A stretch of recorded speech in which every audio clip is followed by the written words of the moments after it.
द्रौपदी के पिता राजा द्रुपद ने कामपिली से द्रौपदी को देश निकाला दे दिया था, क्योंकि द्रौपदी ने अपनी बहन शिखंडिनी को सेनापति बनाने के लिए अपने पिता द्रुपद से आग्रह किया था, जिस कारण द्रुपद नाराज हो जाते हैं और द्रौपदी को राज्य से बाहर निकाले जाने का आदेश दिया। द्रौपदी राज्य से बाहर एक तालाब के किनारे दुखी हो एक छोटी बच्ची से बात करती हुई कहती है, स्त्रियों के साथ ऐसा व्यवहार करना उचित नहीं है। उसकी शक्ति का उचित सम्मान होना आवश्यक है। तब छोटी बच्ची कहती है, आप महाराज से क्षमा क्यों नहीं मांग लेती हैं राजकुमारी? द्रौपदी कहती है, मांग लूंगी क्षमा।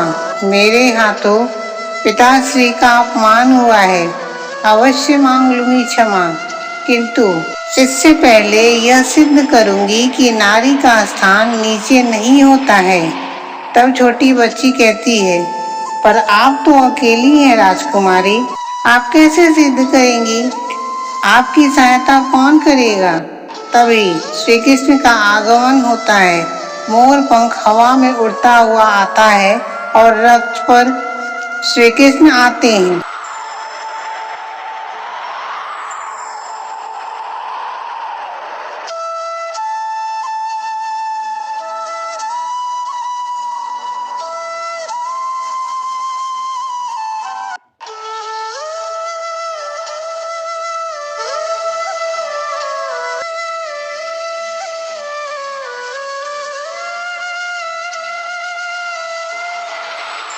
श्री कृष्ण को देख द्रौपदी आश्चर्य से भर जाती है। तभी श्री कृष्ण कहते हैं, तुम पानी में कूदने वाली हो या पानी तुम पर कूदे, इसकी प्रतीक्षा कर रही हो? श्री कृष्ण ने हास्य व्यंग्यात्मक भरे स्वर में मुस्कुराते हुए कहा, क्षमा करना, मैं अपनी जिज्ञासा को रोक नहीं पाया। द्रौपदी गुस्से से श्री कृष्ण को देखती है और श्री कृष्ण फिर कहते हैं, वस्त्रों से तुम राजकुमारी प्रतीत होती हो, कहीं यह वस्त्र और आभूषण कामपिली से तो नहीं चुराए? द्रौपदी गुस्से में श्री कृष्ण को देखती रहती है।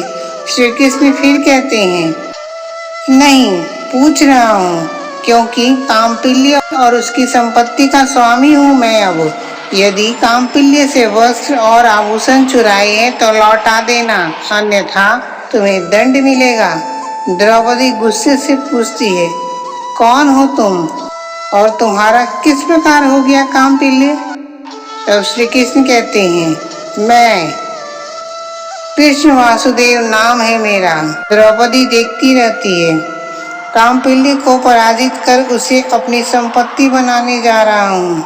तब द्रौपदी कहती है, तुम अकेले युद्ध करोगे? तब श्री कृष्ण हंसते हुए फिर कहते हैं, अकेले कोई किस प्रकार युद्ध कर सकता है? सामने कोई युद्ध करने वाला तो होना चाहिए ना। मैं कामपिल्य के राजा द्रुपद और उसकी सेना के साथ युद्ध करूंगा। देखते हैं मेरी कमोदनी गदा को कौन शांत कर पाता है। तब श्री कृष्ण गदा को उठाकर फेंकते हैं। तभी द्रौपदी कमोदनी गदा के पास आकर खड़ी हो जाती है। श्री कृष्ण गदा को शांत करने के लिए अपने हाथों से इशारे करते हैं। तब गदा शांत हो जाती है और जिससे गदा वापस श्री कृष्ण के पास चली आती है। तब श्री